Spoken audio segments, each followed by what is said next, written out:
Hi friends, this is Srinivas from Indo Qatar projects private limited Hyderabad. Friends, భారత దిగువ మధ్య ఆదాయ స్థాయి ఉన్నటువంటి దేశమైనా కూడా తెలంగాణ మరియు మరో 4 రాష్ట్రాలు ఎగువ మధ్య స్థాయిని దాటి ముందుకు వెళ్ళాయని చెప్పి ప్రపంచ బ్యాంకు అనౌన్స్మెంట్ చేయడం జరిగింది. ఫ్రెండ్స్, ఈ రోజున తెలంగాణ దేశంలోనే వన్ ఆఫ్ ద బెస్ట్ స్టేట్గా అనౌన్స్మెంట్ కావడానికి ప్రభుత్వం తమ వంతు పాత్రని పోషిస్తుంది. $2,760 తలసరి ఆదాయం ఉన్నటువంటి భారత్లో మన తెలంగాణ రాష్ట్రం $5,407 తలసరి ఆదాయాన్ని సాధించింది. మన తెలంగాణతో పాటు మన దేశంలో ఉన్నటువంటి మరో 4 స్టేట్స్ కూడా ఇదే స్థాయిలో ప్రపంచ బ్యాంకు అనౌన్స్మెంట్ చేయడం జరిగింది. దానిలో ప్రప్రథమంగా ఢిల్లీ, దాని తర్వాత కర్ణాటక, దాని తర్వాత తెలంగాణ, దాని తర్వాత మీకు తమిళనాడు, దాని తర్వాత గుజరాత్. సో దిగువ మధ్యస్థాయి నుంచి ఎగువ మధ్యస్థాయికి ఈ రాష్ట్రాలు తమ తలసరి ఆదాయాన్ని మెరుగుపరుచుకున్నాయి అని చెప్పి ప్రపంచ బ్యాంకు అనౌన్స్మెంట్ చేయడం అనేది తెలంగాణకి ఒక గుడ్ మార్కుగా చెప్పవచ్చు. ఫ్రెండ్స్, రానున్న రోజుల్లో నెంబర్ 1 స్టేజ్కి వెళ్ళడానికి కూడా తెలంగాణలో ఎన్నో అవకాశాలు ఉన్నాయి. తెలంగాణలో హైదరాబాద్ ఏదైతే ఉందో ఇది సైబరాబాద్, హైదరాబాద్, సికింద్రాబాద్, అదేవిధంగా ప్రభుత్వం ఫోకస్ చేస్తున్నటువంటి ఫ్యూచర్ సిటీ అదే ముచ్చర్లాబాద్ అని కూడా గతంలో అనౌన్స్మెంట్ చేశారు. ఈ విధంగా ర్యాపిడ్గా గ్రో అవుతున్న సందర్భంలో హైదరాబాద్ దేశంలోనే నెంబర్ 1 తలసరి ఆదాయానికి చేరుకునేటటువంటి అవకాశాలు ఎక్కువగా ఉన్నాయి. ఈ రోజున మన తెలంగాణ రాష్ట్రం ఇండోనేషియా, వియత్నాం కంట్రీస్లో ఉన్నటువంటి తలసరి ఆదాయం కన్నా కూడా ఇంకా ఎక్కువ తలసరి ఆదాయాన్ని కలిగి ఉండడం అనేది మనం చాలా గొప్పగా చెప్పుకోవచ్చు. ఫ్రెండ్స్, ఇదే విధంగా చూస్తుంటే ప్రభుత్వం కూడా ప్రతిష్టాత్మకంగా చేపడుతున్నటువంటి అనేక కార్యక్రమాల్లో క్యూర్ ఒకటి, కోర్ అర్బన్ రీజన్ ఎకానమీ. ఈ కోర్ 2026 ముసాయిదా బిల్లును కూడా ప్రభుత్వం ప్రవేశపెట్టబోతుంది. దీనిలో కూడా మనందరికీ కరెక్ట్గా ఉండేటట్టుగా తెలంగాణ రాష్ట్రంలో పర్టికులర్గా హైదరాబాద్లో ఏవైతే కన్స్ట్రక్షన్స్ జరుగుతున్నాయో అవన్నీ కూడా ఒక సిస్టమేటిక్ వేలో ఉండే విధంగా మంచి భవిష్యత్తు నగరాన్ని నిర్మించే విధంగా ప్రభుత్వం చర్యలు తీసుకుంటుంది. దానిలో భాగంగానే ఈ cure core urban reason economy 2026 ముసాయిదా బిల్లులో ప్రభుత్వం ఎవరైతే అక్రమ కట్టడాలు కడతారో వారికి 300% ఆస్తి పన్ను విధించేటట్టుగా ప్రభుత్వం ముసాయిదాలో తీర్మానించడం జరిగింది. అతి త్వరలో ఇది ఇంప్లిమెంటేషన్లోకి రాకపోతుంది.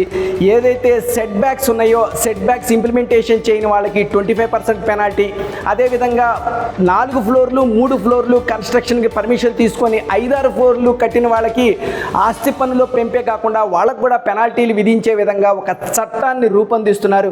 దీనివల్ల ఏమవుతుందంటే ఒక సిస్టమేటిక్ వేలో కన్స్ట్రక్షన్స్ జరుగుతాయి, సిటీ కూడా ఆ వేలోనే డెవలప్ అవుతుంది. సో ప్రభుత్వం ఎంతో గొప్పగా మన హైదరాబాద్ను తీర్చిదిద్దడానికి తన వంతు పాత్రని పోషిస్తుంది.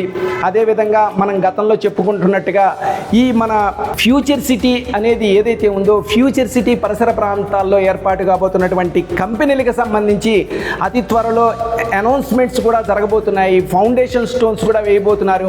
లైఫ్ సైన్సెస్ హబ్ ఏదైతే ఉందో ఆ లైఫ్ సైన్సెస్ హబ్లో 14 కంపెనీలు అతి త్వరలో మనకి పునాది రాళ్ళు వేయబోతున్నారు. అంటే కంపెనీల కన్స్ట్రక్షన్ ప్రాసెస్ అనేది స్టార్ట్ అవబోతోంది. సో ఫ్రెండ్స్, ఇలాంటి డెవలప్ అవుతున్నటువంటి ఏరియాలు ఏవైతే ఉన్నాయో అలాంటి ఏరియాలే మనం రియల్ ఎస్టేట్కి చూజ్ చేసుకోవడానికి ఒక మంచి ఆపర్చునిటీ అని చెప్పవచ్చు. రీసెంట్గా వచ్చినటువంటి న్యూస్ని బేస్ చేసుకుంటే ఎగుమతుల పాయింట్ ఆఫ్ వ్యూలో దేశంలో 10 కోట్లకు పైగా ఎగుమతులు చేస్తున్నటువంటి యూనిట్లు ఏవైతే ఉన్నాయో దానిలో దేశం మొత్తం మీద కూడా 120 జిల్లాలని సెలెక్ట్ చేస్తే అందులో రంగారెడ్డి జిల్లా కూడా ఉండడం అనేది చాలా గొప్ప విషయం.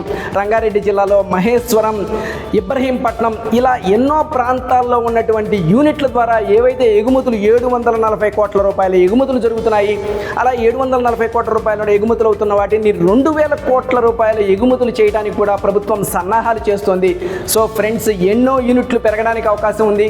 అదేవిధంగా ప్రభుత్వం ఏర్పాటు చేస్తున్నటువంటి ఇండస్ట్రీల్లో రానున్న రోజుల్లో ఇంకా ఎక్కువ ఎక్స్పోర్ట్స్ తక్కువ టైంలో జరగడానికి అవకాశం ఉంది. కనుక ఆ రంగారెడ్డి డిస్ట్రిక్ట్ ఏదైతే ఉందో అది పారిశ్రామికంగా అభివృద్ధి చెందుతున్నటువంటి ఏరియాగా ప్రతి ఒక్కళ్ళు కన్సిడర్ చేసి రంగారెడ్డి డిస్ట్రిక్ట్లోనే తమ ఇండస్ట్రీస్ని, ఫ్యాక్టరీస్ని, కంపెనీలని ఎస్టాబ్లిష్ చేయడానికి ముందుకు వస్తున్నారు.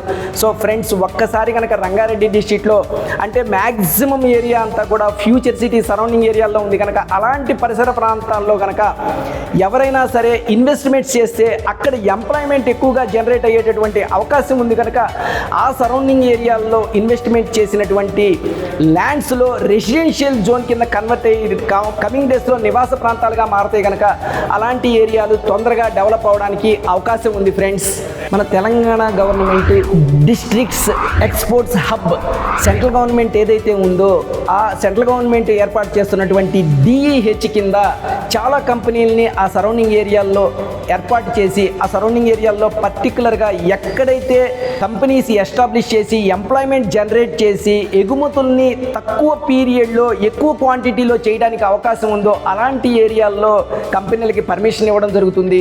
అలా మనకి అత్యంత కన్వీనియంట్గా ఉన్న జిల్లా ఏదన్నా ఉంది అంటే రాష్ట్రంలో అది రంగారెడ్డి డిస్ట్రిక్టే.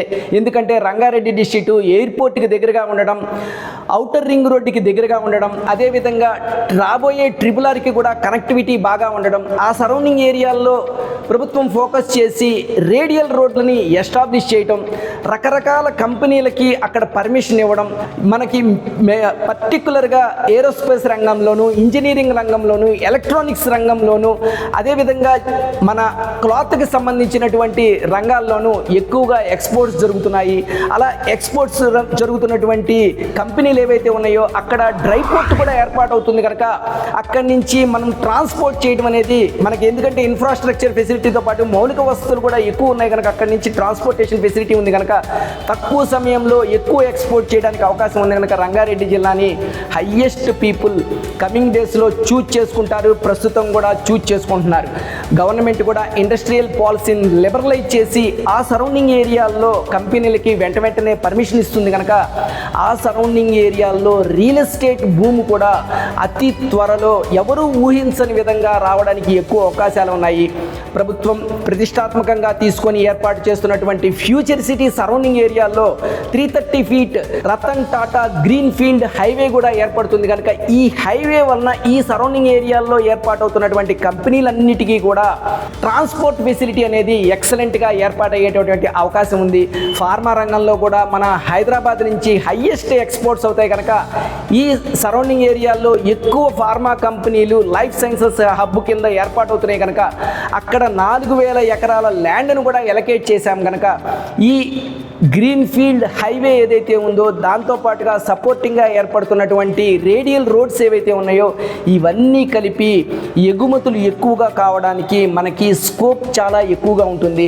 సో ఫ్రెండ్స్, ఇలా ఎంప్లాయ్మెంట్ జనరేట్ అవ్వడానికి హయ్యెస్ట్ ఆపర్చునిటీస్ ఉన్నటువంటి ఈ ఫ్యూచర్ సిటీ సరౌండింగ్ ఏరియాల్లో కనుక ఎవరైనా సరే మనం ల్యాండ్ మీద ఓపెన్ ప్లాట్స్ మీద ఇన్వెస్ట్మెంట్ చేసుకుంటే ఒక మంచి ఆపర్చునిటీ కింద తీసుకోవచ్చు.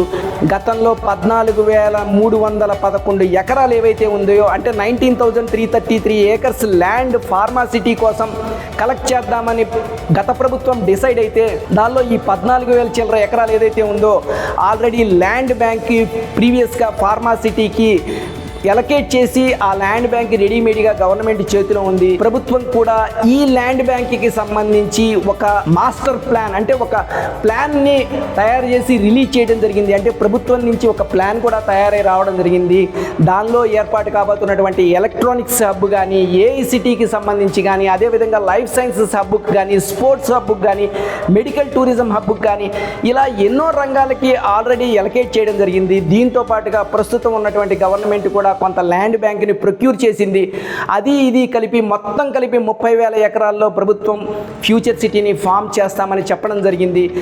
మీకు గతంలో చెప్పినట్టుగా skill development university, Amazon data centre, ఏదైతే సింగరేణి కాలరీస్కి హెడ్ ఆఫీస్ అక్కడ ఎస్టాబ్లిష్ అవుతుంది, police commission rate, already construction అయినటువంటి FCDA బిల్డింగ్, వీటన్నిటితో పాటు కూడా కంట్రోల్ ఎస్ అనే కంపెనీ కూడా ల్యాండ్ అలకేట్ చేయడం జరిగింది. అది కూడా తమ కన్స్ట్రక్షన్ వర్క్ని అతి త్వరలో స్టార్ట్ చేయబోతుంది.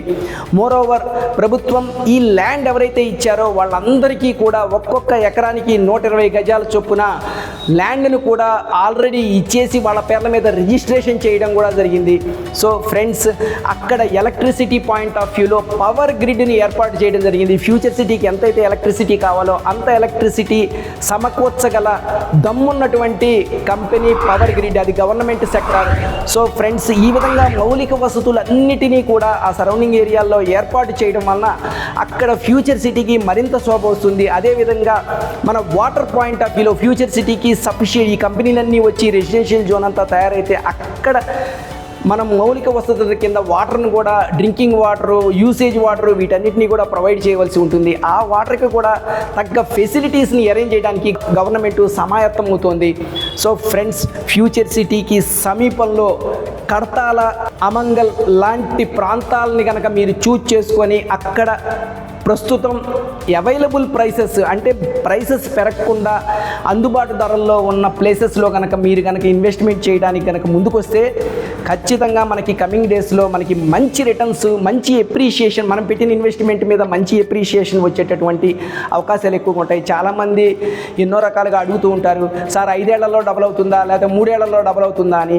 ఎప్పుడు మనం ల్యాండ్ మీద ఇన్వెస్ట్మెంటు లాంగ్ టర్మ్ పర్స్పెక్టివ్ మీదే తీసుకోవాలి.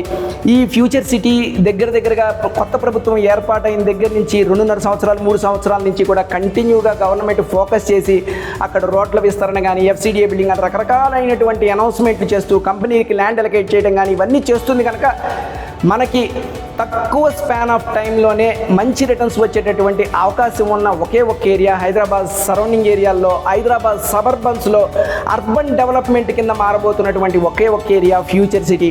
ఫ్యూచర్ సిటీ సరౌండింగ్ ఏరియాల్లో ఇన్వెస్ట్మెంట్ చేసుకునే వాళ్ళకి డెఫినెట్గా గుడ్ రిటర్న్స్ కమింగ్ డేస్లో వచ్చేటటువంటి అవకాశం ఉంది. ఎవరైనా సరే ఫ్యూచర్ సిటీ సరౌండింగ్ ఏరియాల్లో ఇన్వెస్ట్మెంట్ చేద్దామని ఉద్దేశం ఉన్న వాళ్ళు ఉంటే, ఇంకా ఎక్కువ సమాచారాన్ని తెలుసుకోవాలనుంటే, అక్కడ ఇన్వెస్ట్మెంట్ చేస్తే ఎలా రిటర్న్స్ వస్తాయనే విషయాలను కూడా తెలుసుకోవాలి. ఇప్పుడు పెడితే ఎన్నాళ్ళకి డబుల్ అవుతుంది, ట్రిపుల్ అవుతుంది, 10 టైమ్స్ అవుతుంది అనే విషయాలు కూడా తెలుసుకోవాలనుకుంటే మీరు స్క్రీన్ మీద కనిపిస్తున్నటువంటి నెంబర్ని కన్సల్ట్ చేయవచ్చు. కర్తాల్ సమీపంలో ఇండో ఖతార్ వారి మగధ ప్రాజెక్టు ఎక్సలెంట్ ప్రాజెక్టు 31 ఏకర్స్లో ఎస్టాబ్లిష్ అయి ఉంది.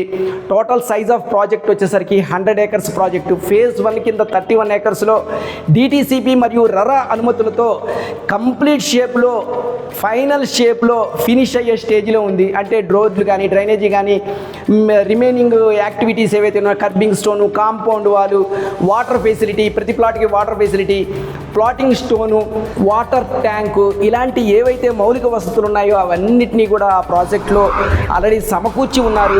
సో ఫ్రెండ్స్, ఎవరైనా సరే మా ప్రాజెక్ట్ని ఒక్కసారి ఊరికే చూద్దాంలే అని విజిట్ చేసినా సరే ఖచ్చితంగా కొంటారు. కొనే ఉద్దేశం లేకుండా సరదాగా విజిట్ చేసినా సరే కొనాలి అనేటటువంటి ఇన్స్పిరేషన్ కలిగించేటటువంటి ఒకే ఒక్క ప్లేసు మగధ ప్రాజెక్టు. కర్తాల్లో ఉన్నటువంటి మగధ ప్రాజెక్టు మైసగండి అమ్మవారి టెంపుల్కి అతి సమీపంలో ఉన్నటువంటి ఈ ప్రాజెక్ట్లో ప్లాట్ కొనుగోలు చేయకపోతే ఫ్యూచర్లో మనం ఏదో మిస్ అయ్యాము అనే ఫీలింగ్ మనకి ఖచ్చితంగా ఉంటుంది.